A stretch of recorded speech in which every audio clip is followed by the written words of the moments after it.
Welcome, guys, to How the Frack We Got Here, a show that takes the news and events of the week and try to make sense out of it all.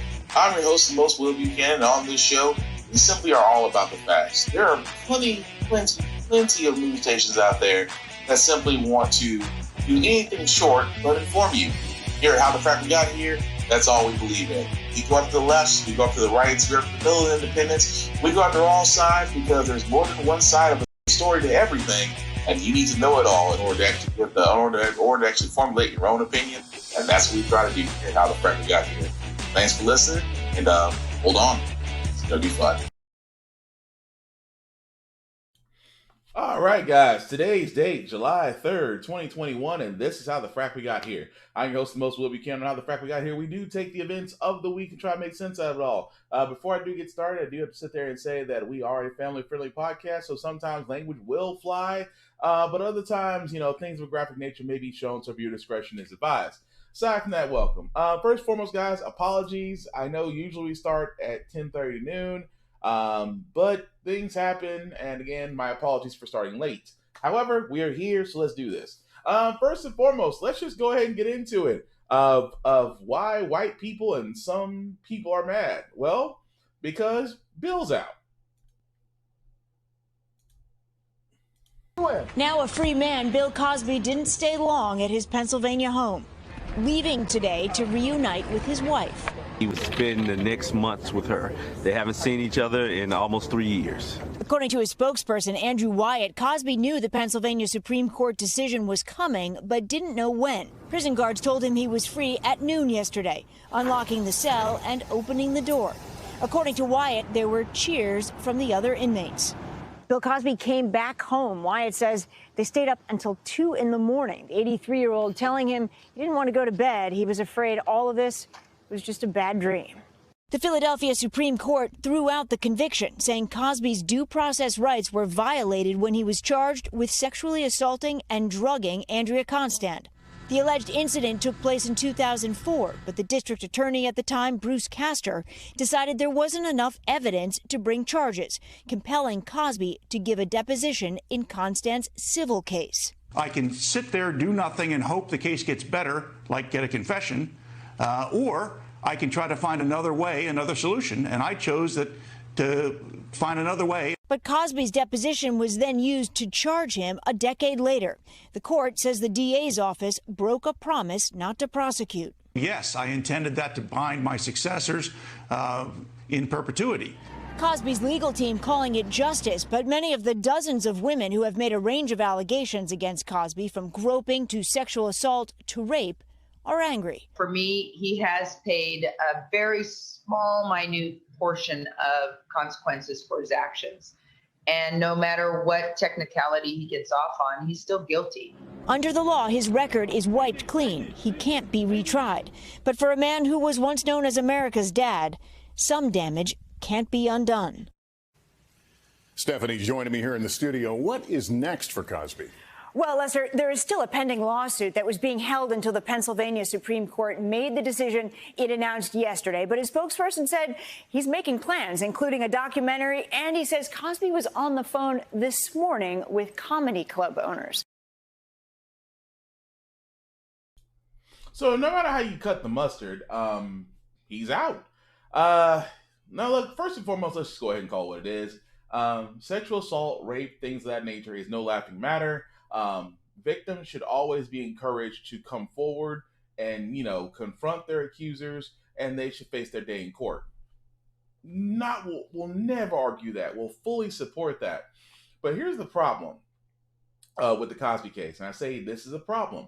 The reason why I say it's a problem is because you had over 70 plus women, and no, there's only one case. And I think a lot of people really get emotionally involved instead of looking at the facts, because that's what a court case has to do. It has to look at the facts. I mean, most of these cases are well over 40 years old. These occurrences are well over 40 years old. You have a multitude of women. Some women's accusations have actually been disenfranchised because they didn't have any merit to them. And on top of that, he only went to trial over one, which in that case was also tarnished because somehow the prosecution looked over the fact that there was already a deal in place, that Cosby would just give a deposition that was under another case, a civil case, and yet that information, that civil case, was used against him in the court case. So yes, due process was broken. And I'm gonna say this all the time. You can't be mad. I mean, people are like, but he did it. How do you know? Because he said he did. To who? Because this is the thing. This is the thing I keep saying. He has admitted. Cosby has admitted in a deposition that he has he has done alcohol, done drugs with women. Okay. All you hear is that these women that came out, it's like, well, over 50 plus women can't be wrong about one individual. Okay. So again, why are we going to the case of one? You have 70 plus women out there accusing Cosby, but only one, I said only one went to trial. The rest of them got booked. Some of them got book deals, some of them got interview time, some of them latched on their 15 minutes of fame and ran with it. But again, due process was not happening. And I said before, in the court of law, due process did not happen. Cosby's was violated. He's out. Well, that doesn't take away the fact of what he did, because it's a he said, she said argument. I mean, it's over 40 years ago. The only evidence you have is the fact of a woman's testimony and a man's testimony, and it becomes a he said, she said argument. And in that case, in the court of law, the prosecutor has to sway the jury, which, of course, because of everything that was going on, had no problem doing. But at the end of it all, Cosby's due process was violated. Yes, he is out. And despite your opinion, because keep in mind, nobody knows for sure. Because had this happened 40 years ago when it was still fresh and it came forward, and I argue this all the time. I argue this, and I don't mean to belittle. And keep in mind, I'm not belittling sexual assault or rapist or things of that nature. I'm not belittling that, nor the victims. I will always be behind you guys. I've even said it myself. I understand why sometimes it's very hard for those who are victims to come forward and confront their accusers. But again, if I was a defense attorney for Cosby and these women came forward 40 years later and said that this all happened to me, and I'm a defense attorney, I would have a field day. Reason being, because I need you to prove the accusation that you made, which is exactly what Cosby's defense team did, and that's why he's out. I mean, argue with it all you want to. The man is out and he can't be charged again. But in the court of public opinion, there's always going to be people that support him and people that hate him and people think that he got away with it. I'm on the other side of, hey, it's not, if there's anything I've learned from movies and court television and things of that nature, it's not what you know, it's what you can prove. That's just the way it is. Now, with that being said, I did also want to talk about the other part of this, where Felicia Rashad, who actually played the TV wife of Cosby on the Cosby Show for a long time, she's in hot water. As you know, Felicia Rashad is a dean of the College of Fine Arts at Howard University, and she had texted this at the bottom. She actually texted this. Finally, a terrible wrong is being righted. A miscarriage of justice is being corrected. And apparently, because she showed her support for Cosby, that alumni and students at Howard University are calling for her dismissal. I'm just like, calling for her dismissal. Even the original Vivian Banks from the Fresh Prince of Bel-Air sitcom, Jen Louise, she texted Felicia, "What are you thinking? I don't know you, but to say this was terribly wrong. Everyone knew what he was doing back then. How could you not? Get your umbrella, sister, because here comes the shit shower. I am outraged that he has been released. Yes, he is an old-ass guilty man." Wait a minute. And this is the part where I say this is somewhat incriminating. Not because of the fact that, I just think this cancel culture has really gotten too far. But what Janet Hoover just sat there and said, everyone knew what he was doing back then. How could you not? Everyone knew what he was doing back then, but how could you not? Really, Miss Janet? Are you sitting there saying that you've known all along? And if that's the case, why didn't you come forward? And I know I have I could sit there and have my personal views of Janet Hubert because I think I thought she was bigger than Will Smith on Fresh Prince of Bel-Air, and she found out that was wrong. But again, the cancel culture of it all, it's almost like if your opinion goes against the so-called righteous side, that immediately you gotta be canceled. Felicia Rashad has sat there and been on Bill Cosby's side ever since. She sat there and said it. Malcolm Jamal Warner has said it. Many people have came out and said they defend Bill Cosby because they sat there and said they're just out to get him. Now, I mean, despite how you may feel about the situation, because I personally believe that Bill Cosby was poised to buy a major network. At least that was the rumor back then. That was the rumor that he was poised to buy a major network. And because, I'll be honest, some people believe that a black man shouldn't own a major network.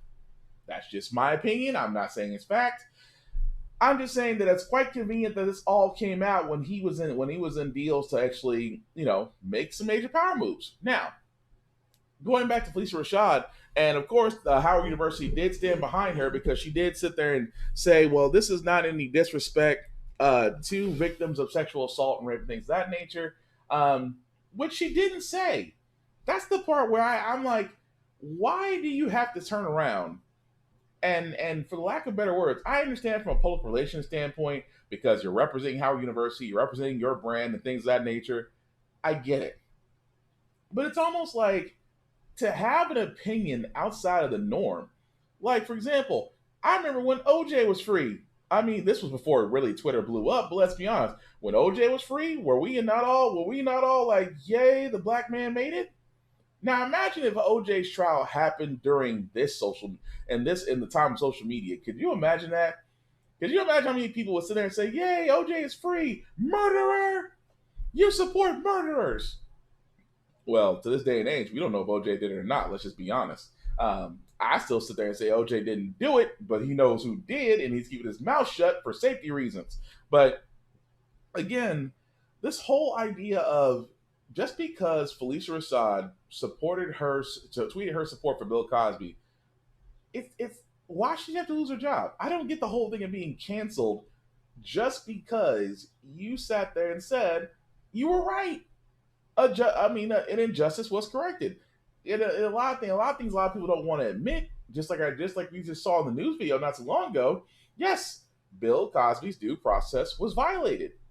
If you don't be mad at him, be mad at the prosecutor for missing that little tidbit. At the same time, it just goes to show you that the DA did break their promise, and the Pennsylvania court that was over it didn't care, and at the same time, they just wanted to get him. Think about that. Think about the fact that they were willing to circumvent justice just to turn around and get one individual. Just to get one. It's not Osama bin Laden. They sat there and said, screw due process, we'll still get him. And I'm just like, say what you want about the culture. Say what you want. But I just think sometimes this cancel culture goes too far just because someone has a difference of opinion. And I just think that's what's lost. That's what I think was lost in conversations and debates. We forget that not everybody's going to agree. I mean, we might have a certain set of things that we agree on as a consensus, but for the rest of the world, sometimes you just got to understand there are going to be people that have a difference of opinion out of you, and neither one of you are going to try to persuade each other. You should just learn to agree to disagree. But moving right along, guys, as far as that's concerned, I did want to talk about Biden.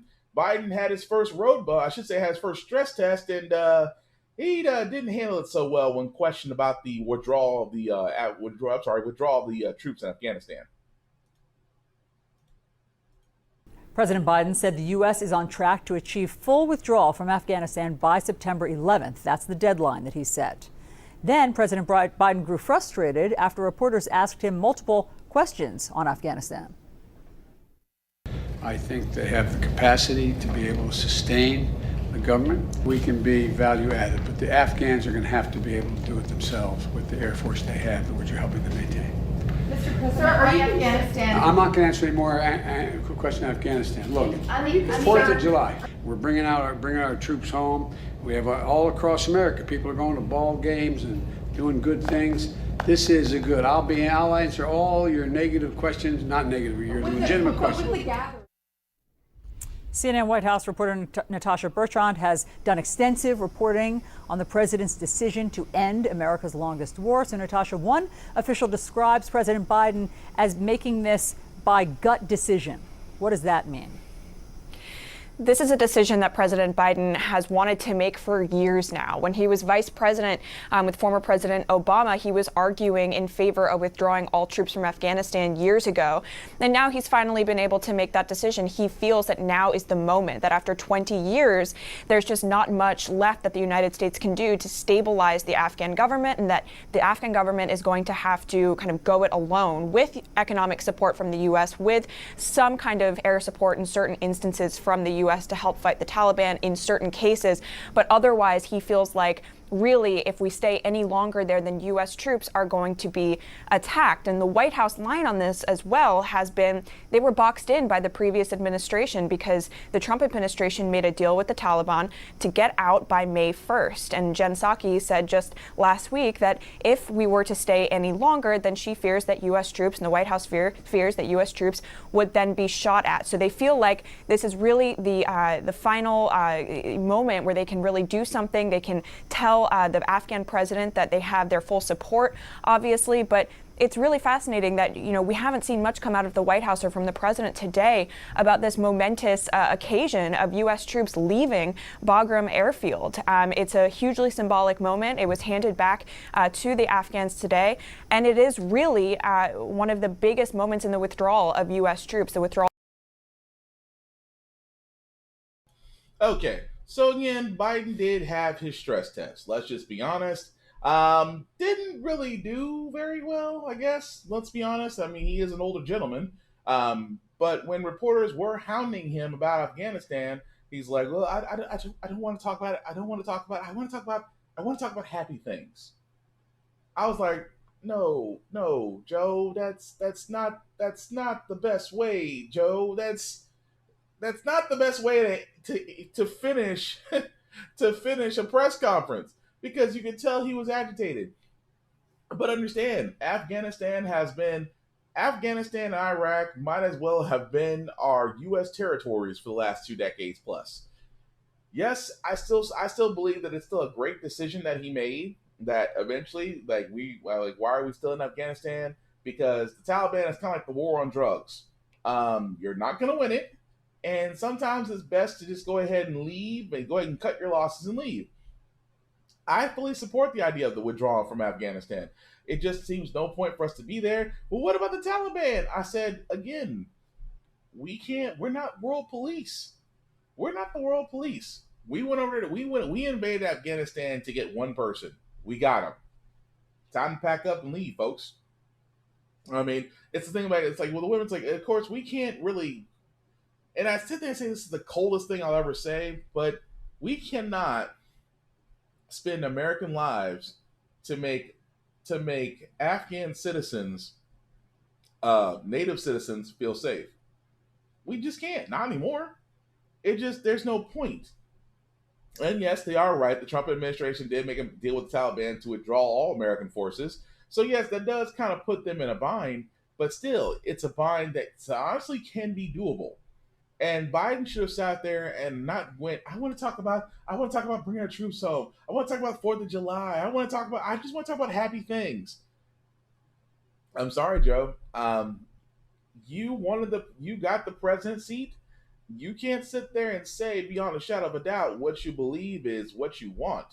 I mean, you do have to talk about the tough decisions. And it is a gut decision that you did to leave Afghanistan. I'm not arguing that. But at the same time, you have to defend it. A reporter, and you can't sit there and say it, because you know what you told your reporters? You're giving full transparency.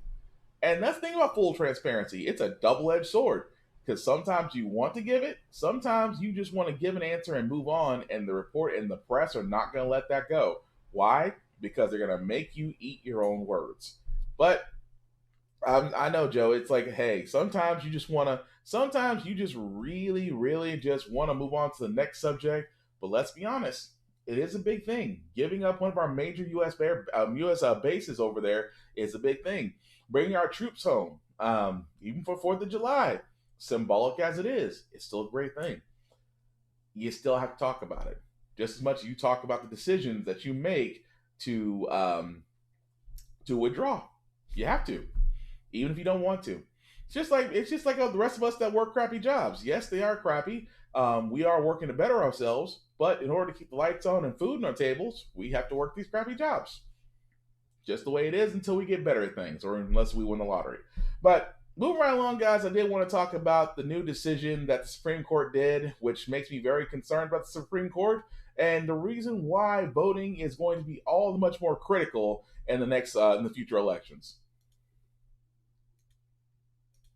Supreme Court handed down a major decision on voting rights today that could have a sweeping impact on elections in this country. By a vote of 6-3, the court's conservative majority upheld 2 Arizona state voting restrictions and in the process put new limits on protections against racial discrimination under the Voting Rights Act. Here's our Devin Dwyer with more.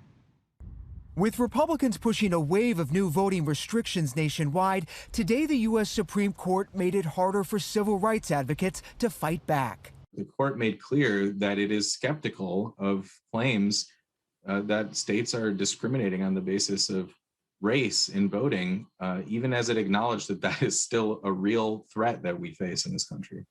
The court's conservative majority upholding 2 contested Arizona voting rules, one invalidating ballots cast in the wrong precinct, another criminalizing the collection of mail ballots by community groups or campaigns. Only 6% of Native Americans live on a postal route, meaning you can't get mail at home in most places. And that's why ballot collection mattered to communities like the Navajo Nation and other large concentrations on very rural Native American voters, because it made it easier for people to actually participate. A federal appeals court siding with Democrats last year found both rules violated Section 2 of the Voting Rights Act of 1965, which says no state voting rule can deny or abridge the right to vote on account of race.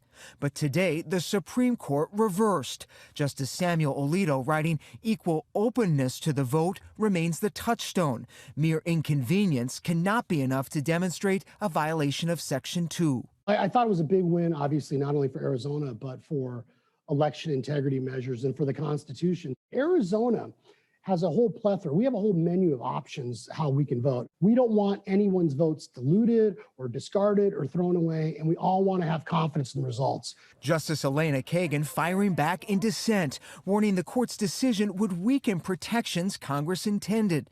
Maybe some think that vote suppression is a relic of history, and so the need for a potent Section 2 has come and gone. But Congress gets to make that call, she wrote. Because it has not done so, this court's duty is to apply the law as it is written. Do you think that allowing these restrictions now to take effect will give Republicans an advantage? I think we sometimes give politicians a pass when we suggest that they are only passing these laws in order to gain a partisan advantage. This is a case about race discrimination. The Ninth Circuit Court of Appeals found that one of these laws was a law targeting voters because of their race intentionally.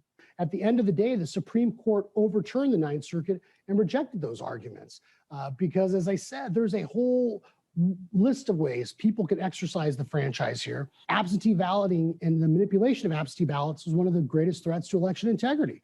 But after months of investigations, audits, and court challenges, there has been no evidence of widespread fraud in any recent election. In Arizona, most voters, more than 80%, have been voting by mail since the 1990s. The court said that even if there's no evidence that there's anything going wrong with elections, Arizona can use the lie that there might be something going wrong with elections to justify passing restrictive laws. Justice Alito saying judges should now raise the bar for what qualifies as racial discrimination in voting, considering the burden a restriction imposes, the size of racial disparity it causes, and the other opportunities available to cast a ballot. We have an opportunity here. The Supreme Court didn't help us. State legislatures aren't helping us. They're actually erecting barriers, but voters have the power to overcome those barriers. Americans by a 2-to-1 margin in a new ABC News Washington Post poll say it's more important to make it easier to vote lawfully than to make it harder to vote fraudulently. That public opinion in contrast with an unprecedented effort underway to crack down on ballot access. 17 states so far this year have enacted 28 new restrictive voting laws. Civil rights advocates say the fight is far from over. Congress has the power to change this. State legislatures have the power to change this, and the people will not be silenced, and they're going to have a government that reflects who they are. Says a lot, doesn't it? I mean, the simple fact of the matter is, Arizona, the state that literally had, 3 times they've counted? Because Republicans believe that there's fraudulent activity, although there's not a record of it, have now been able to now have 2 of their most recent changes to their voting rights upheld by the highest court in the land, the Supreme Court. And I keep on saying this, guys, that these things are alarming. They're alarming for the simple fact of the matter is just that they are targeting minority voters. Keep in mind, all this stuff about fraudulent, all this stuff about voting laws, things of that nature, all this only came up because Republicans lost. I was like, that's all of that. That's being completely honest with you guys. The only reason all this comes up is because Republicans lost. Think about that for a second.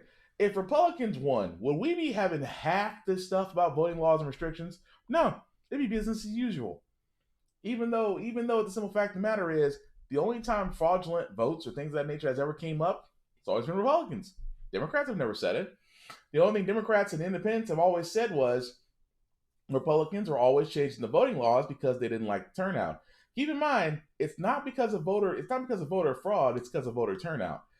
Georgia was usually a red state that eventually did come blue, that did first elect its first black senator in Raphael Warnock. At the same time, handed Biden Kamala Harris the presidency and vice presidency. It's happened. And Republicans hated it.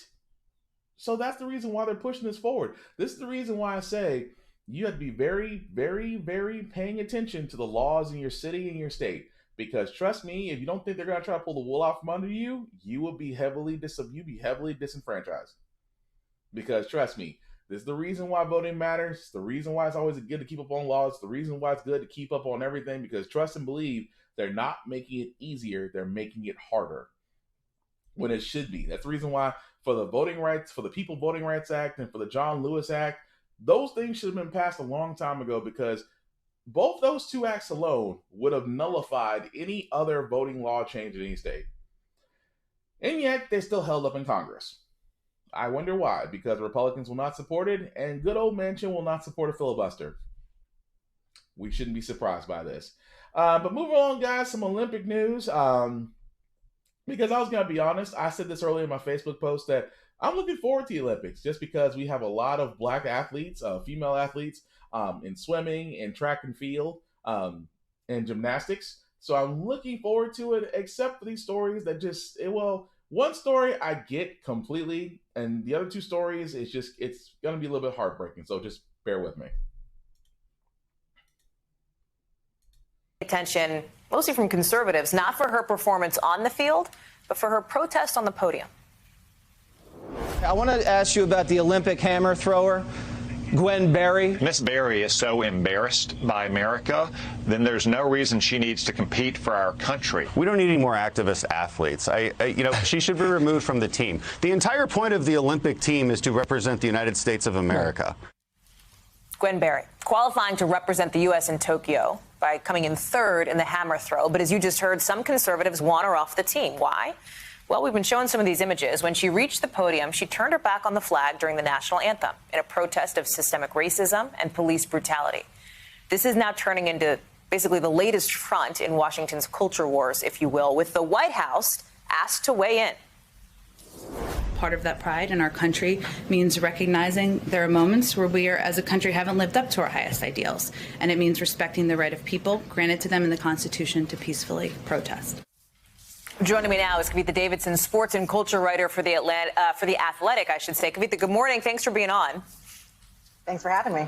You heard Dan Crenshaw there, the congressman, saying that he doesn't want activist athletes on the U.S. team. Is that a reasonable expectation? It's absolutely not a reasonable expectation, to the point where Gwen Berry actually can signal why that's the case. In 2019, she had a similar demonstration and during the Pan Am Games and was suspended by the USOC for 12 months. There was significant backlash, and the USOC realized that that was unrealistic to expect for Tokyo, and said that they would allow demonstrations in these Olympic trials. So the fact that the USOC is acknowledging that it needs to give its athletes space to be activists and to use their platforms to demonstrate these things is a message in itself. And I just think it's a little bit rich that, you know, the politicians that we're seeing, like Dan Crenshaw, like Tom Cotton, calling for Gwen Berry to be banned from the Olympics, are the same that regale against cancel culture. And I would just like to know how they reconcile those two ideals. I don't want you to get too in the weeds here, but there's kind of a timing piece in this because it's the trials, right? So at the trials, they only play the anthem once every day. It happened to be during the podium ceremony for Berry. She now says she feels like she was set up. Talk us through some of the fallout on that front.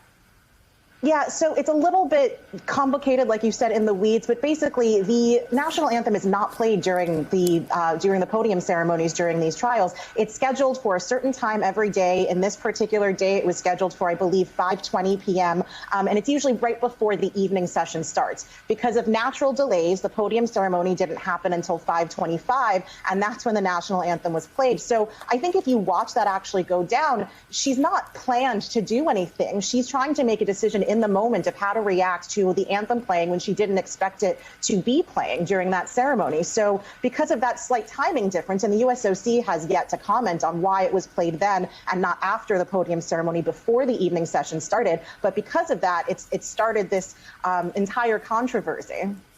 It's not like the Olympics don't have a history of athletes using that, you know, international stage, right, to draw attention to issues that are important to them. And I know you were thinking about, 1968, for example. Right. I mean, if you go back and you look at the rhetoric that was used about John Carlos and Tommie Smith in 1968, it's exactly the same language that is being used about Gwen Berry, that she's un-American, she's unpatriotic, she hates this country. She has come out flat out and said, I never said I hate the United States, but that she thinks that sports are kind of a distraction and she wants to use her platform to talk about these things. But this backlash is very much out of a playbook that has been, frankly, successful from the conservative side for more than 60 years now. And I would also just like to point out that the kinds of things that Gwen Berry is trying to shine a light on are police reform. Your own Leanne Caldwell reported this morning that a police reform negotiation that's been going on for 3 months has basically crumbled. And that's really what we need to be talking about, instead of whether or not Gwen Berry is a real patriot when she's exercising her right to protest. And she's absolutely right. Absolutely right. Gwen Berry, I was looking one again because we have a lot of sisters doing the hammer throw. I was looking forward to watching that in track and field.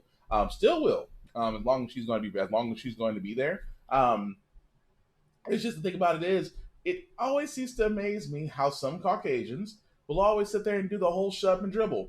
Well, if you're an athlete, you need to be an athlete. Shut up and dribble. Well, she hates America so much, she shouldn't be representing America. Shut up and dribble. It's still there. Even though it's said by Laura Grisham on Fox News, you can hear it from every conservative when it comes to a black person who's an athlete who is using their platform to speak out against many other things. I mean, turning your back on the flag. Really? I said it's amazing that, again, it goes back to the old protest argument. Protests are not meant to be comfortable. They are meant to shock. They are meant to get your attention. So, just like Colin Kaepernick sitting down at first during the national anthem, then he took the knee, which again was suggested to him by a former Army Ranger that said taking the knee was a sign of respect for the armed forces. And so Kaepernick started taking the knee. People still got mad. We protest loudly, you got mad. We protest silently, you got mad. We protested on the streets, you got mad. We protested in the classrooms, you got mad. But yet when we're killed, you're silent.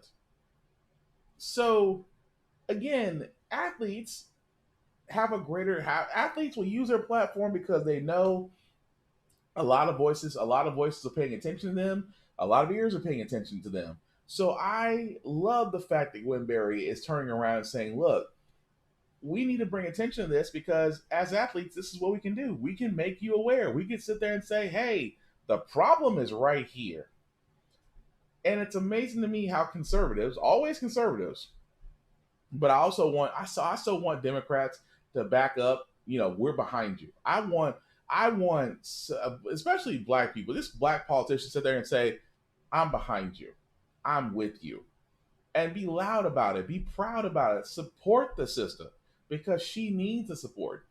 And I know a lot of people are backing her up, and myself included, but it always helps because, again, say if Cory Booker or even Vice President, Madam Vice President Kamala Harris supported her. It speaks volumes, ladies and gentlemen. It speaks volumes because they're going to stand and say, I support your right to speak, and you are exactly right. And again, as the journalist did state, yes, the deal in talks for the George Floyd Police Reform Act it's on life support. I won't say it's dead, but it's on life support. Why? Because conservatives are too busy arguing for police. Too busy arguing for police. Says a lot, doesn't it? It really does.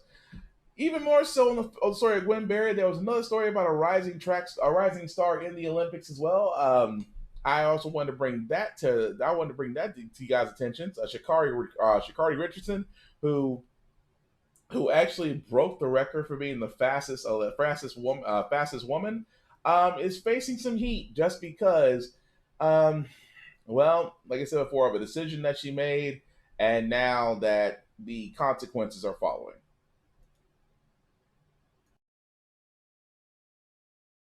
Now, with the stunning news tied to the Tokyo Olympics that we've been following all morning, Savannah. Yeah, Sha'Carri Richardson, the U.S. women's 100-meter champion who dominated at the Olympic trials, has tested positive for marijuana following that race. And this morning, that has put her Olympic future in doubt. Sha'Carri's going to be with us for an exclusive live interview just ahead. But first, more on Richardson's remarkable journey that's drawn her comparisons to the legendary FloJo and what could be a stunning disappointment for an athlete who's won the hearts of millions. With a blazing time and standout style, Sha'Carri Richardson recently punched her ticket to Tokyo. Richardson's going to Tokyo! Unbelievable. The fact that I am an Olympian, no matter what is said or anything, I am an Olympian. At the Olympic trials, the 21-year-old Dallas native won the 100-meter dash in a blazing 10.86 seconds, making her the fastest woman in America. But now it appears her Olympic dreams may have been put on hold. A U.S. Olympic source telling NBC News she failed a drug test after her finals win, testing positive for THC, the chemical found in marijuana. According to her lawyers, Sha'Carri has been suspended from the Olympic team, and her failed test may cause her to lose her spot on Team USA entirely. Her Olympic trial results were automatically disqualified when she tested positive. That means she won't be allowed to compete in her signature event, the 100 meters. But there appears to be an outside chance she could compete in a different event.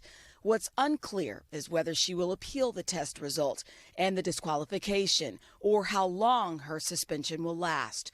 NBC News has reached out to the USA Track and Field for official comment.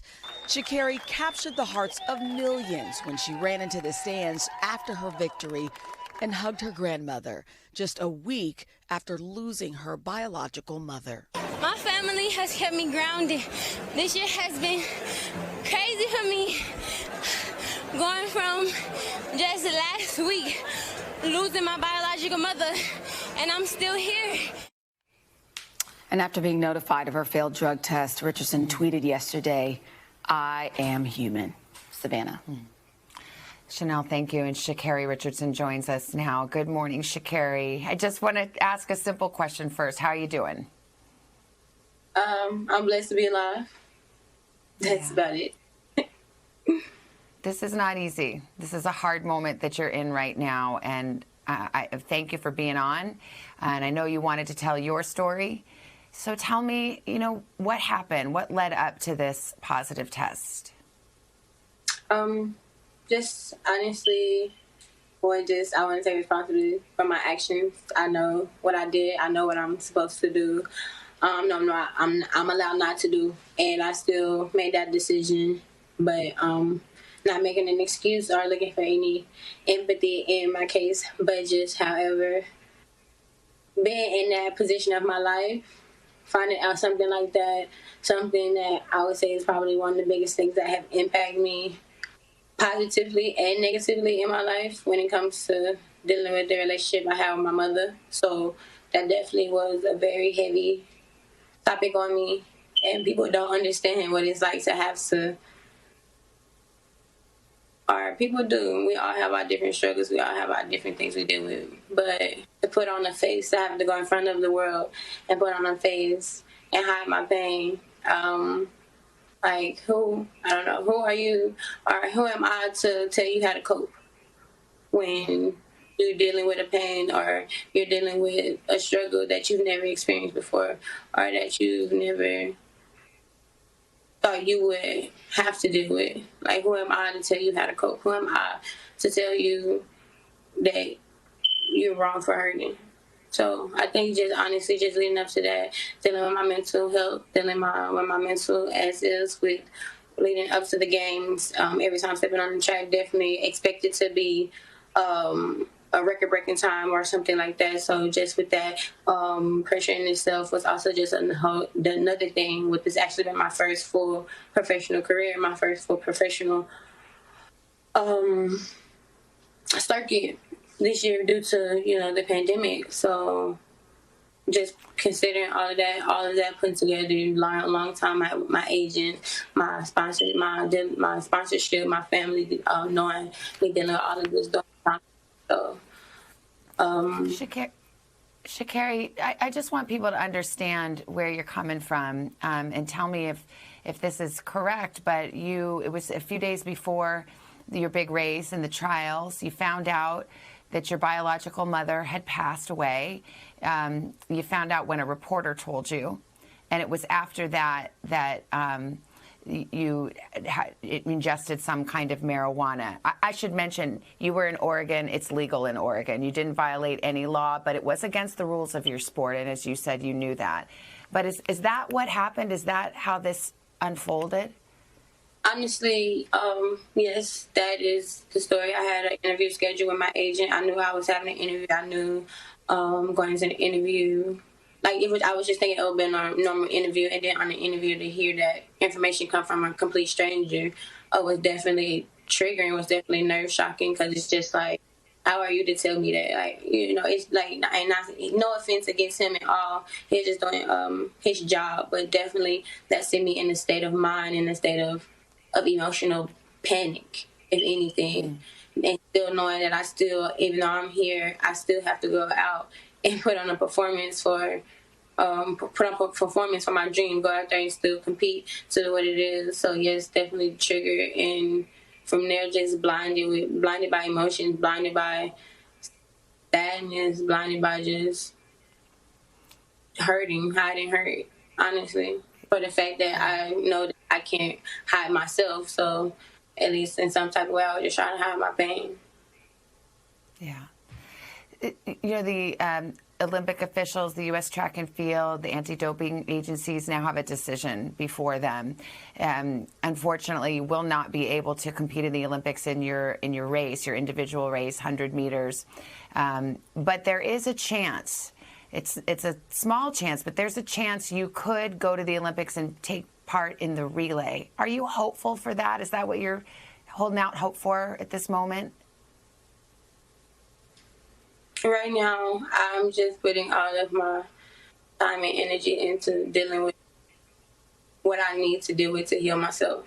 So if I'm allowed to receive that blessing, then I'm grateful for it. But if not right now, I'm going to just focus on myself. What would your message be to those who are considering that right now, who are thinking about that, and to your fans, who have fallen in love with you and were so proud of your performance and maybe crushed just as you are in that moment? What would you want to say to them? I would like to say to my fans and my family to my sponsorship, to the haters too.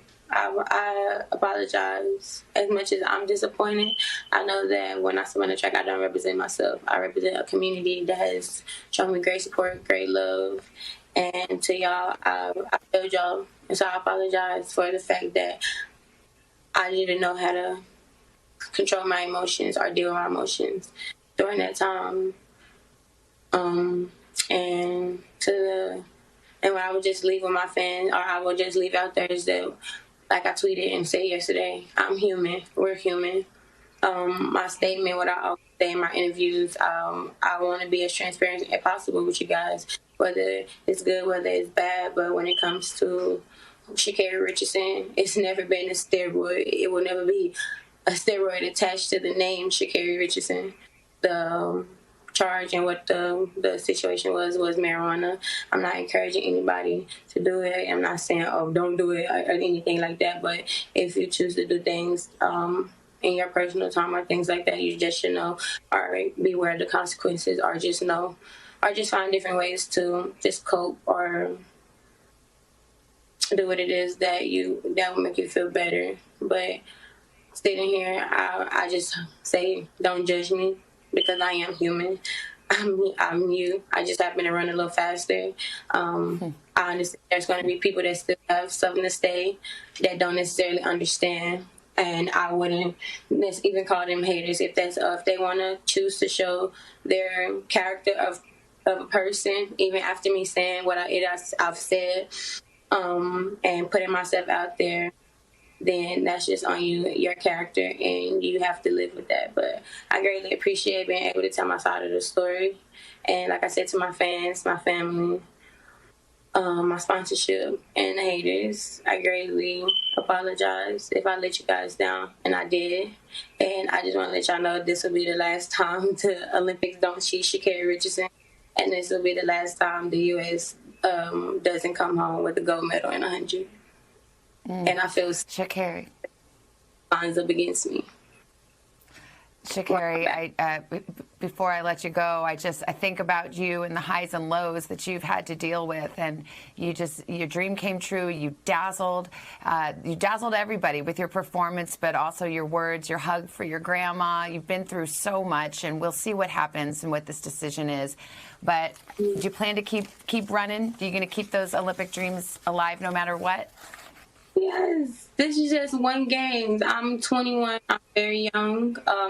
Unlike most, I have plenty of games left in me to compete in, and I have plenty of talent that backs me up. Because everything I do comes from me naturally. No steroid, no anything. This incident was about marijuana. So after my sanction is up, I'll be back and able to compete. And every single time I step on the track, I'll be ready for whatever anti-doping agency to come and get what it is that they need, because this will never happen. Sha'Carri Richardson.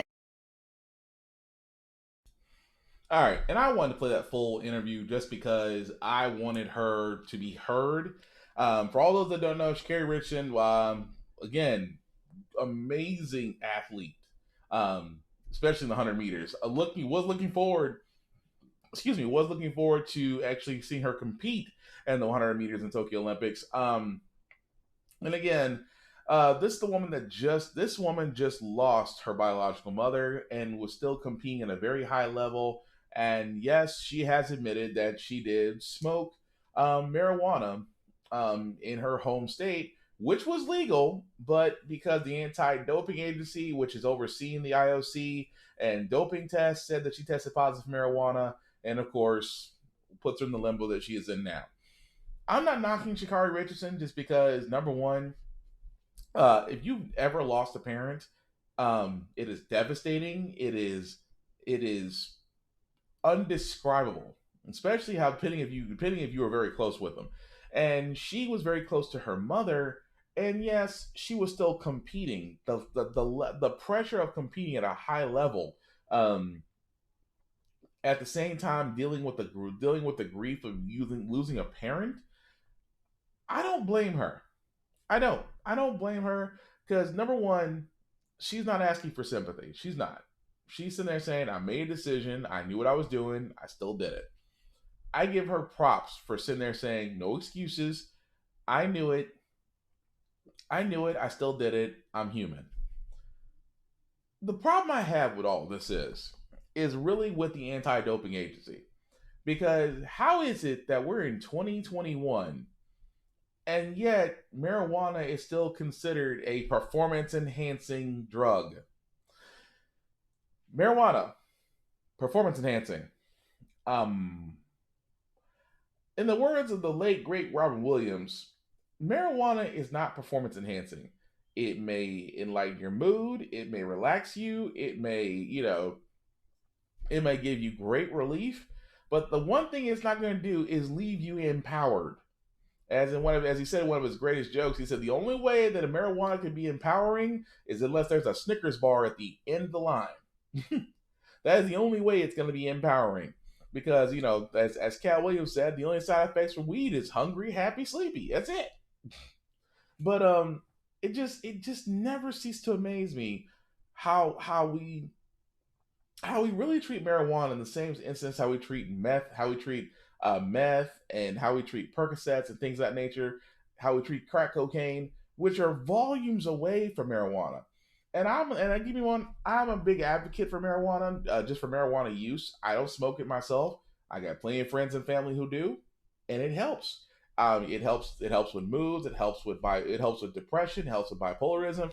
Helps with nerve pain. Helps with many other acumens out there. Even the cannabis oil has actually shown reports of where it actually helps to stop seizures in young children. Older children has to help with certain diabetic, certain sciatic nerve issues and things of that nature. It helps, and yet the anti-doping agency, who oversees the International Olympics Committee, is saying that it's performance enhancing. How? Have you seen? Okay, I'm trying to say this without snapping. Have you ever seen someone high? They are so laid back that if Sha'Carri Richardson performs this way on weed, and weed is supposed to slow you down, and she moves just as fast as she was sober, something tells me it's not the weed. Sometimes it's natural talent.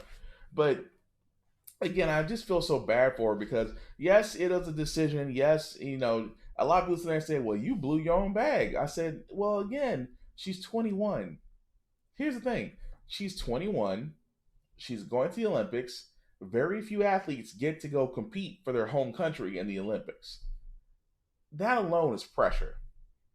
The eyes of the world are upon you. You just try to make it there and try to do everything humanly possible to get yourself there. That is pressure. Now, again, I honestly sit there and say, you can still keep the other hardcore drugs. I can see how speed can help somebody. I can see how cocaine can help somebody. I mean, just like in esports drug tests, video games, they test for Adderall because that can make you hyper-focused. It can make you hyper-focused and increase your reaction times. They test for that. I can understand it. But the idea of weed, it's just, are we ever going to get past this archaic look at weed? I mean, even the NBA and the NFL are finally starting to relax their whole stance on it. MLB is probably going to do the same thing. I believe that all sports where athletes are competing for a very good period of the year and not just in the off season, they need pain relief. And so, I always say it best, I would rather give a football player, a basketball player, a baseball player, I'd rather give them marijuana than give them Percocets or Oxycontin or any other highly addictive, narcotic, easy overdose drug. Because with weed, though, weed is manageable. And there's different strains of it. And there's variants out there. There's a whole knowledge of cannabis out there that can honestly benefit us a lot more. But we've seen what happens when the archaic look of us looking down on weed can affect people. And I'm not saying, keep in mind, Sha'Carri Richardson has already said it best. I'm not making excuses for it. I'm just wanting you guys to understand. I still, like I said, let that girl run. Because I guarantee if it was a white person, well, you know. Let's just be honest. But the last story I got about the Olympics, guys, is going to be an interesting one just because, again, I feel like this Olympics has been just targeting, well, minorities. Considering the fact that the Olympics doesn't want demonstrations, and they specifically said they don't want Black Lives Matter demonstrations, it's going to happen. The other thing that kills me about this is that they're also banning swim caps designed for black athletes with natural hair. Now, if you've noticed that swim cap, it's actually been seen in many of the Olympic trials, especially for swimming. And the thing about this is the company who makes this Soul Cap, which is a British company that actually makes the swim cap for diverse hairstyles, saying that they were told by the IOC that their swim caps would not be allowed because they did not meet the deadline by FINA, which is the international governing body for water sports competitions, says that the company was supposed to submit the new designs and materials for approval before they are cleared to be used in competition. And I just thought that was interesting that they kind of sitting on this, that FINA is saying that Soul Cap did not get their designs in time to be approved. Here's my thing, ladies and gentlemen. Don't get me wrong, I like swimming. I'm getting back into it just because it's kind of been a while. I'm trying to, work on slimming myself down. You see my Facebook page, I still got a belly. So I'm trying to, slim myself down. I'm trying to get back to things I enjoy, like swimming. Like for a longest time, I didn't know how to swim, so I finally learned, and now I love it. And now I want to get to the point where I can start swimming laps, like Olympic laps. I'm looking forward to it. But as you can see, I got hair. Now, for me, I'm used to getting my locks wet. That's fine. Air dry them out, no problem. But for women who have natural hair or locks, that's a godsend to actually have a swimming cap that is designed for your natural hair. Because, again, I've said this before, how do swimming caps give you an advantage? I said, is there, I was like, because that was for natural hair. So that swimming cap is designed for women with natural hair. So I'm trying to figure this out for life of me. How is a swimming cap advantageable? I mean, does it have fins? I mean, I just want to make sure, because let me go back. Let me go back to this because I want to make sure. Because do you guys see any fins on the side? Do you guys see anything that would reduce drag when you're in the water? Because I'm gonna be honest, I'm looking at that picture and I don't see it. I'm gonna be honest with you guys, I don't see it. Because oops, that's not what I wanted. So I'm like, when I look at her picture, I'm like, I don't see anything except her natural hair is protected and she can swim. Cool. I don't see why it can't be used. And that's what I said that I say about the Olympics, which kind of bothers me a little bit, is just that it just feels like a lot of this seems to be directed at minorities. And let's be honest about Tokyo. It's like how Tokyo, especially when it comes to the IOC, we want it to be nothing but competition. That's not going to happen anymore. I hope. Don't get me wrong. I think Sha'Carri Richardson will still be able to compete. And there's still talk that she still may be able to compete in the 400-meter women's relay. I still hope she does get a chance to compete. It's just the whole idea, guys, is what I'm saying is just that it makes no sense that it just feels like this entire Olympics seems to be directed at telling black people to just shut up and do your sport. Tell me if I'm wrong. That's the way, that's what I get out of it. It just seems like they're just going along with the narrative that you guys, above all else, just play your sport. That's all I want you to do. I can't shake that because it just seems to be a lot. It just seems to be so true. It really does. Even more so, like I said before, with track and field, with gymnastics, and with swimming. Now, I hope those women still get to compete because if they do, I'm watching. If they don't, I'm out. Because, again, we need to support our sisters, especially when they do great things. But moving right along, guys, there is some news that I couldn't help but smile at, but I know it's kind of, it's, how can I put this ever so nicely? It's petty, yes. Am I looking forward to reporting this? Yes. Information tonight about the woman who wrongly accused a young black teenager of stealing her iPhone at the Arlo Hotel in Soho. Remember this? 22-year-old Maya Ponsetto arraigned just a short time ago on charges that include attempted robbery and endangering the welfare of a child. She pleaded not guilty. Video of the incident shows Ponsetto tackling 14-year-old Keon Harold Jr. in the lobby of the hotel last year. Ponsetto had left her phone in an Uber. right now the DA sent a message here in New York that we're going to not presume black people guilty just because you accuse them of something. Ben Crump gets around, doesn't he? But again, yes, Maya Falsetto. Oh, I wish I could find. You know what? I wish I could find that interview that she did with Gayle King. I was like, crap, because I remember. I wish I could find that interview. I really wish I could. Just because you guys got to remember, she was the woman that, keep in mind, that was in that Soho hotel that literally and figuratively, how can I put that so nicely, turned around and accused a young man who was the son of a famous jazz person. That basically she said that he had her phone, which I'm not sure how that was possible. But it was interesting in itself that this woman, literally and figuratively, just the attitude. Oh, I think I got it. I think I got it. Hang on. I'm sorry, guys. I had to look this up because for all those that don't remember this. This was the interview. You seem to have attacked this teenager about the phone, and then it turned out he didn't even have your phone. Okay, so that's the thing. I mean, you're saying, look, I'm 22 years old. You're 22 years old, but you are old enough to know better. Oh, the hotel So I will did say have you're my... 22. All right, I Gail, get it. Enough. The hotel did have my phone. The hotel did end up having my phone.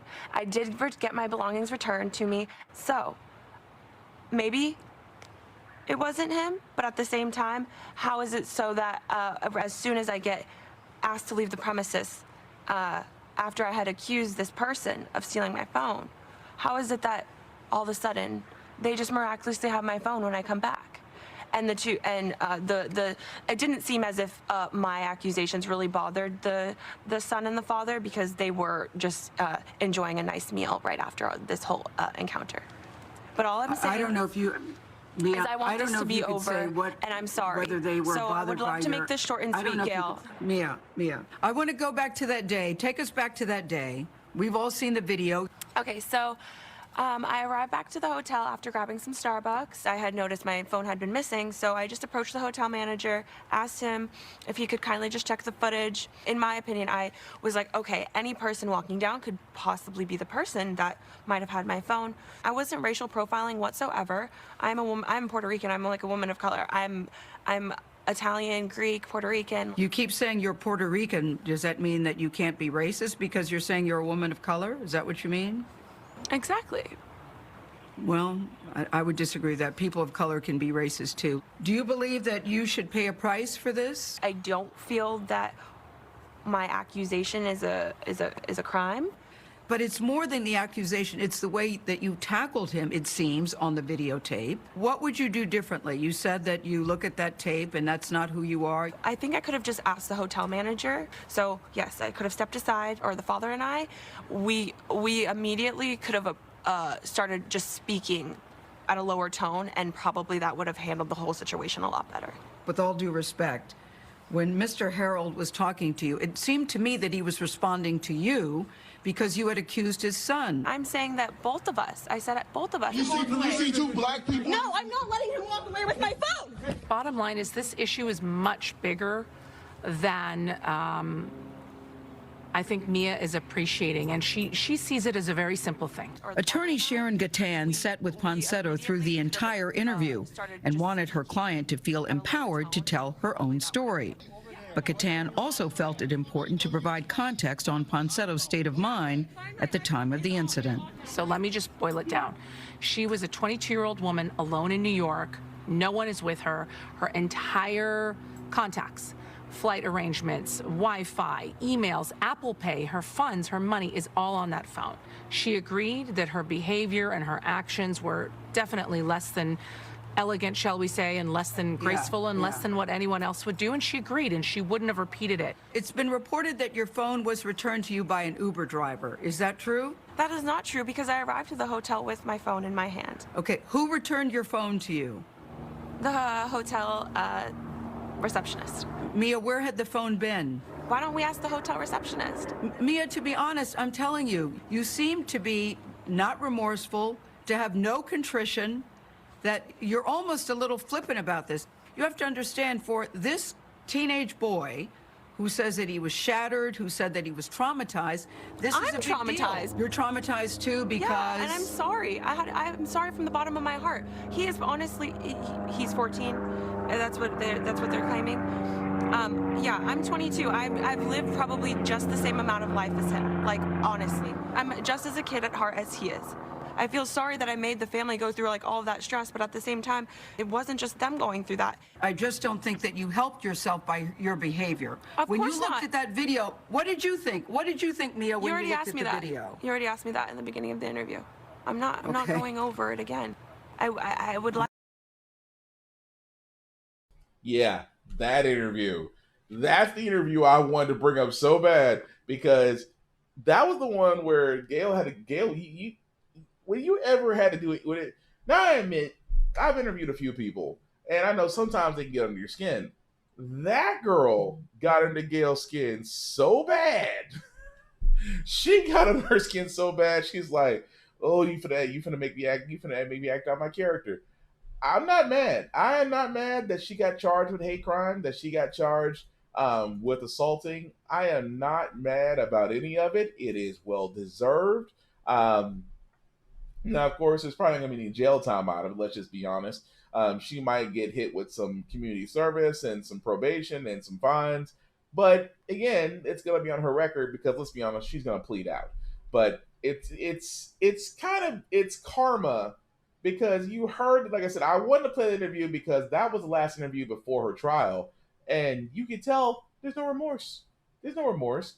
She feels no guilt in whatever she's done. She feels nothing except that, why am I not being given the same sympathy as they are? That alone speaks volumes. But I just want to play that video because I still want to give a context for everybody who doesn't remember who she is.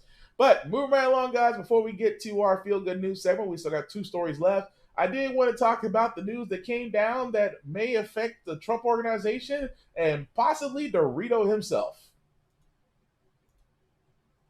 Organization and one of its top leaders are pleading not guilty in a massive fraud case after being charged just yesterday. Prosecutors are accusing the company of running a 15-year tax scheme in all the organization, and its longtime CFO, Alan Weisselberg, faced 15 charges, including allegations of tax fraud and allegedly falsifying business records.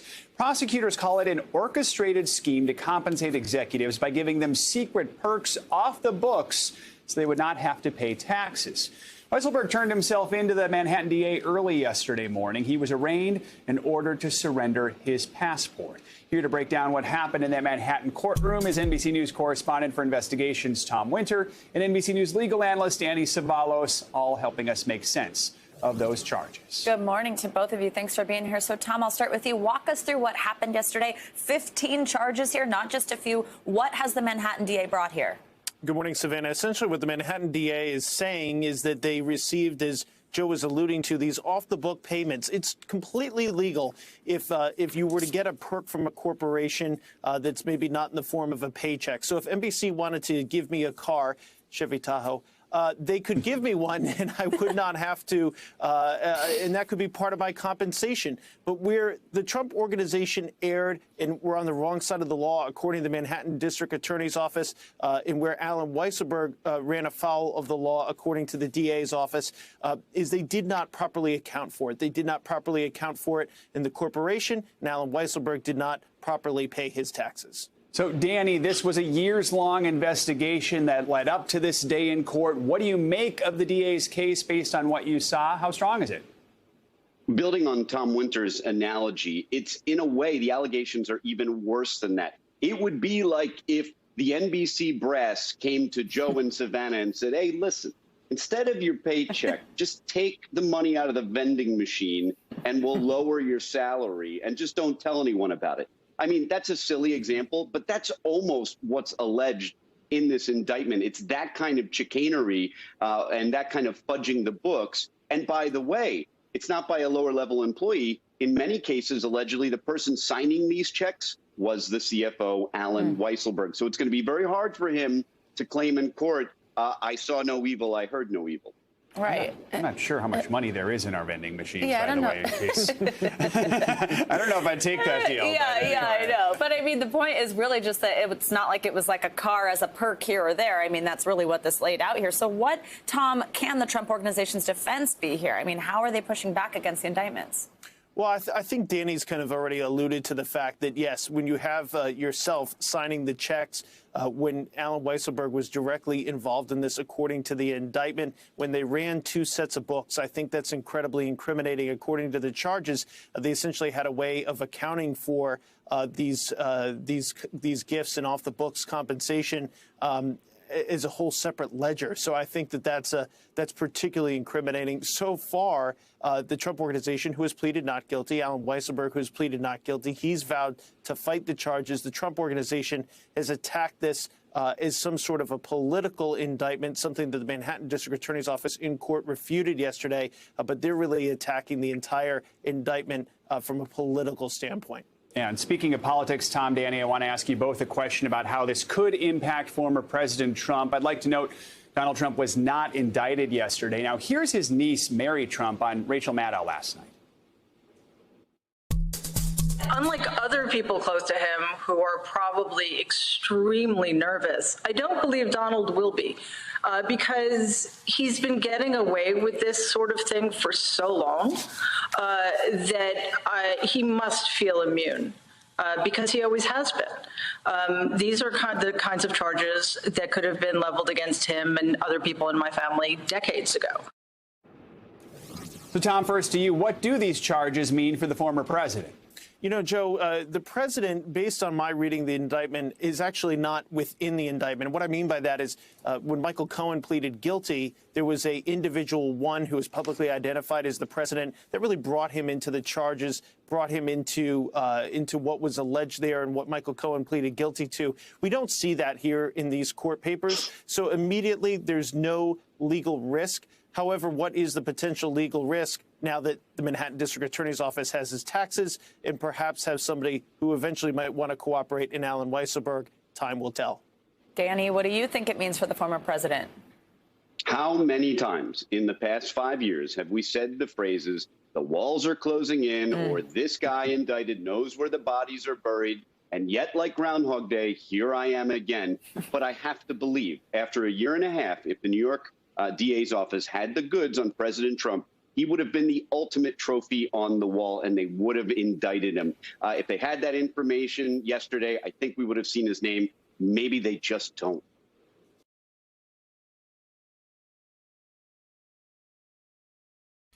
And he might be right. He might be right. Let's be honest, the Trump Organization was charged with tax fraud along with their CFO, who was the long-trusted friend and chief financial officer to former President Dorito. So, I mean, the NBC correspondent is right.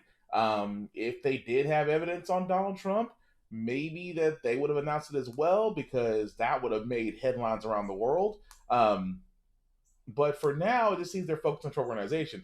Now, although this is news I knew was bound to happen, just because the New York Times was able to get a hold of some 10-plus year tax returns from regarding Donald Trump, and found that he reported over $1 billion lost on his taxes. Just goes to show you that, yes, there may be some sort of scheme there that has, of course, been orchestrated by the CFO. And let's be honest, we know as much as what the Manhattan District Attorney is pointing out. Now, does that mean that they have evidence on others? Possibly. I just think, for example, since they're going after the Trump Organization and they're going after the CFO as of right now, which both of them have pled guilty, both of them pled not guilty, it's kind of like, okay, we got you. Now, it could be a shakeup. They could be looking to flip him on Trump. They could probably have a lot more on Trump because, again, let's be honest, he is a former president, even though we didn't vote for him. Well, some of us didn't. The fact of the matter is, if you're going to aim, you've always been told, if you're going to aim at the king, don't miss. And Trump is still, still claiming he's Teflon Don, if you really think about it. But let's be honest, I've said it best, I'll say it again. Capone was never ever caught for all the many alleged murders he did. He got caught on tax evasion. So, if the old saying stays true to form, if Donald Trump goes down for tax evasion, then hey, it's just a different game. It's just the same game with different players. But we'll follow that story as it goes along. I'm kind of curious to see that there will be more charges rolling out as they come out. But I'm just curious that now, since the Trump organization and the CFO are now being put up on charges of tax fraud, it'll just be interesting to see where it goes from there. The last story I got, guys, before we get to our feel-good news segment, again, another reason why I truly believe that there needs to be police reform. Well, basically because I wonder after this story, how many more are going to join that fight? After days of watching and waiting, Thursday's protest brings new emotions as the fight for justice reaches its peak. No matter what color your skin is, no matter how old you are, no matter what your orientation is, it's not okay. Jessica Tuttle has stood here before, staring at the sheriff's office as she pushes for change. This week, she added Hunter's name to a sign full of victims of police shootings, a heartbreaking addition that motivated her to show up. No cop has the right to shoot me, my kids, anybody. But today brought answers, as Sheriff John Staley with the Lone Oak Sheriff's Office announced the firing of Sergeant Michael Davis, the one who pulled the trigger in Hunter's death. Did the deputy act legally? That's up to the Arkansas State Police and the prosecuting attorney. The decision came down to how Davis acted on that fateful morning, not turning on his body camera until after Hunter had been shot. I gave my deputies body cameras. I directed them to use the body cameras properly. But although some protesters thought this was a step towards justice, not all agreed. That is a placating move to calm the masses who are demanding justice for Hunter. For Tuttle, there won't be peace until there's change. And she and Hunter's loved ones will be out here every night until they see that happen. It is a scapegoat practice. It is not justice. Now, of course, again, the officer was fired. Was released because he didn't have on his body cam. I have been saying this a long time ago. Not only because now there's a white teen involved, I'm kind of curious to see what is going to change. I'm not saying that it's going to take whiteness. I'm not going to say it's going to take other children to be killed by police aside from black children for things to change, but I'm just curious to see what the reaction is going to be. On top of that, I sat there and said body cameras should not be adjusted by police. I truly believe that body cameras should be autonomous and officers should not have control to them. The moment they put it on, it starts recording. From the moment they take it off and at the end of their shift, it stops recording. That's the way it should be. I truly believe that an officer, if they do tamper with their body cams in any such a way, any way, such a function, whatever arrest or whatever case they're involved in is now null and void. That's how it should be. Officers have way too much power over their body cams because it's supposed to hold them accountable. But as you can see, he didn't turn his body cam on until after the teen was killed. How much more do you need?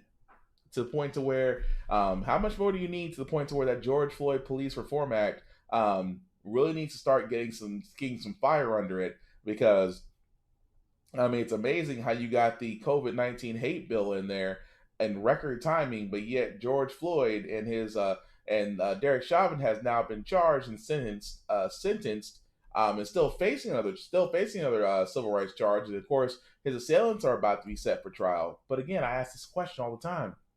What more is it going to take? What more? Because again, if you don't believe by now that officers, there doesn't need to be police, there doesn't need to be law enforcement reform in America, then something is truly wrong with you. That's all I can say. But moving right along, guys, we're going to go into our feel-good segment, because like we usually do on How the Frack We Got Here, we do cover a lot of things that are doom and gloom, sometimes that are, a little hard to take, but hey, it's the weekend. 4th of July for all those who celebrated. I know for me, it's just another day to be off and grill and chill with the folks. That's just the way I feel about it. Take it as you will. But with that being said, guys, we always want to, leave you with a couple of stories that make you feel warm and fuzzy, give you restore your faith in humanity a little bit, and also find some funny ones. I think I did so today, especially with this first one about a person using TikTok to tell their family the good news. alum Natasha Welch recently got accepted to the university's veterinarian school, and to surprise her family with the news, she had them pose for what she told them was a TikTok challenge. Okay, here's how it went. All right, so when I say the phrase, you'll have to repeat it as I say it, okay? Okay. All right, 1, 2, 3. Nate's going to vet school. Nate's going to vet school. What?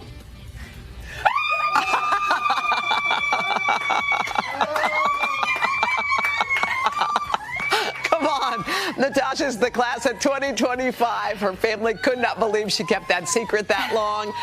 Go Hokies, go Hokie, Hokie, Hokie. Yes. Hi, Natasha. My alma mater, too. Congratulations. That's pretty cool. Oh. Pretty cool. I'm not mad about that, because let's see, if you get your whole family do a TikTok thing and sit there and say, I'm going to vet school. Wait, what? It took a while for that. It's like, wait, what? But again, congratulations to her being able to go to vet school, and hopefully be a great veterinarian, because just like physician, animal doctors are always needed. And also another story that you got, guys, again, is a woman who is being honored by her university. She's 103 years old and a COVID survivor. Check it out.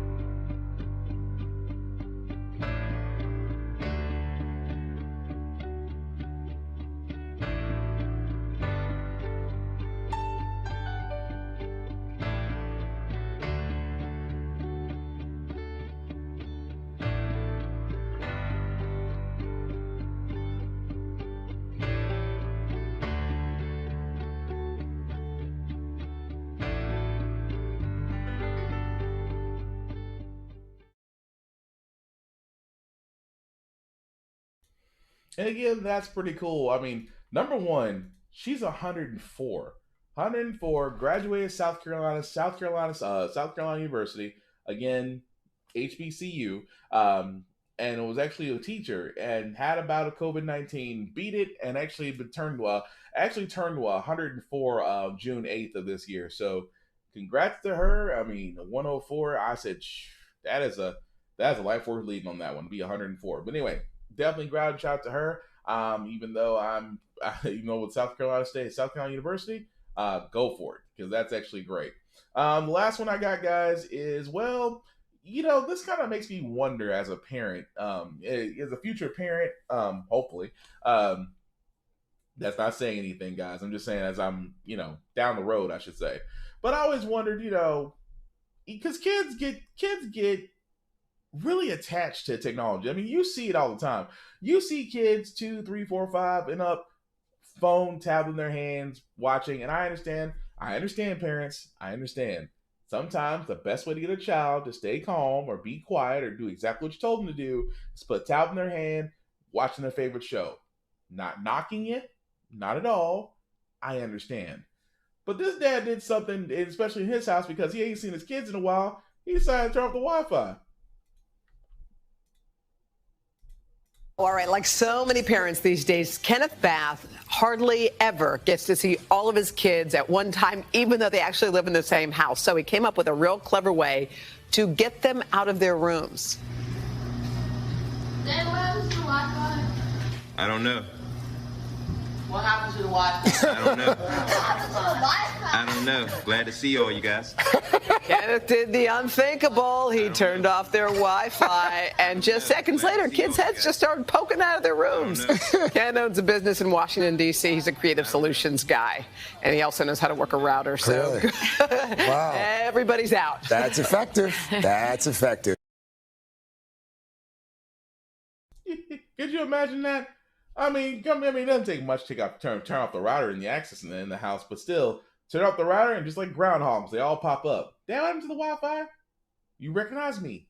Hey, it's been a while. I'm Dad. It's nice to see all of you. I think he had like 3 boys and 1 girl, but still, it's like, it's so nice to see all of you.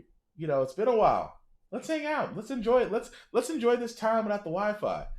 And as I think about that, like I said, being a dad, being a future dad, it's like I wonder would I do the same. I probably would do the same thing. I'm not gonna tell that lie. But anyway, I just thought that was cute. But anyway, that's gonna do it for our podcast, guys. Again, apologies for this one, for running extremely late. Definitely my bad. It will definitely be better the next go around. But thank you all guys for watching and sharing. And also thank you guys, if you're watching this on the playback, to definitely comment if it's live. I still want to know what you guys think about stores went over. Also, before I do get out of here, I do want to do some shameless plugging about my buddy Big BZA Dot, who's currently on vacation right now, but enjoying his life. So go for it, dude. But still check him out, A. Lamar Witherspoon on Facebook, Big BZA Dot on socials, to where you can look up his podcast, The Smoking Trailers, which is every Sunday from 6:30 to 9. Basically just showing new movies and things of that nature that are coming out. I call him the king of the weird trailers because sometimes he finds really good ones, and then sometimes he finds ones that make me question our friendship. But I still love him. He also has another one called the RAF, which is basically America's Funniest Home Videos, done by World Star, which is definitely for the only grown. Please don't let your kids watch this because it's definitely adult humor. This can also be seen 6:30 to 9 p.m. On Mondays or Tuesdays. Definitely check him out, Lamar Witherspoon on Facebook or Big BZA on all socials. Now, as far as yours truly, guys, the link at the bottom, you copy and paste that into your browser, will take you to my link tree for my Facebook and YouTube groups for all of my podcasts, How the Frack We Got Here, Get Bit, and of course the Offloads podcast. Like I said, schedule still hasn't changed, guys. We still do the midweek review of How the Frack We Got Here every Wednesday from 8:30 to 10. On Saturday, before we get to Saturdays, on Fridays at 8:30 to 10, me and my buddy Joe do go over video games, the entire world of comic books, anime, video games, and even wrestling on Get Bit every Friday from 8:30 to 10. Of course, every Saturday from 10 a.m. to noon is the How the Frack We Got Here weekend review. And usually on Saturdays, although this one will be pre-recorded just because of July 4th plans, the Offloads podcast will be back on Saturdays from 9 to 11 p.m. However, like I said before, this Saturday for July 4th weekend will be a pre-recorded one. So still like and comment because it's definitely going to be an interesting subject. So with that being said, all of my podcasts can be found, guys. Please like, share, subscribe. Let me know what you think. If you liked it or you didn't like it. We're only trying to make this podcast better for everybody to enjoy. Aside from that, guys, I always like saying this. If you have the ability to make somebody's life great, whether it's a minute, a day, an hour, or a lifetime, please do so. The world could use more The world could use more random acts of kindness. Aside from that, like I said, guys, please take care of yourselves and each other. COVID-19 is still out there. The Delta variant is still out there. Even though you're vaccinated, please, oh please, still be mindful. Some people are not vaccinated for their reasons. But if you don't, there's nothing weird about wearing a mask. If you still feel like you need to wear a mask, go ahead and do it. There's nothing wrong with being preventative, because preventative care is how we're going to get these numbers back down and how we're finally going to beat this pandemic. So definitely do that. The last thing I'll say about How the Frack We Got Here is all about staying informed. We are not trying to change minds. We're not trying to persuade people. We are simply trying to do what news stations of old used to do. Give you all the facts, allow you to make up your mind for yourself. We do a lot better as a society once we're informed. When we're uninformed, we make decisions like electing Trump. When we're informed, we can be progressive and do things like electing our first Madam Vice President who is black. Still hoping for Michelle Obama in 2024. With that being said, guys, thank you all for watching. Hope you do have a wonderful weekend. It is going to be hot. Please stay hydrated. Please find shade. Please don't try to beat Mother Nature. Mother Nature's undefeated. And that being said, guys, definitely, if you enjoy the 4th, hey, have a happy 4th. If you don't enjoy it, treat it as another reason to go outside, kick and have friends, and hang out with your friends, do barbecue. That's what I say. Aside from that, guys, that'll do it for How the Frack We Got Here. Take care of yourselves and each other, and we'll all get through this. Peace.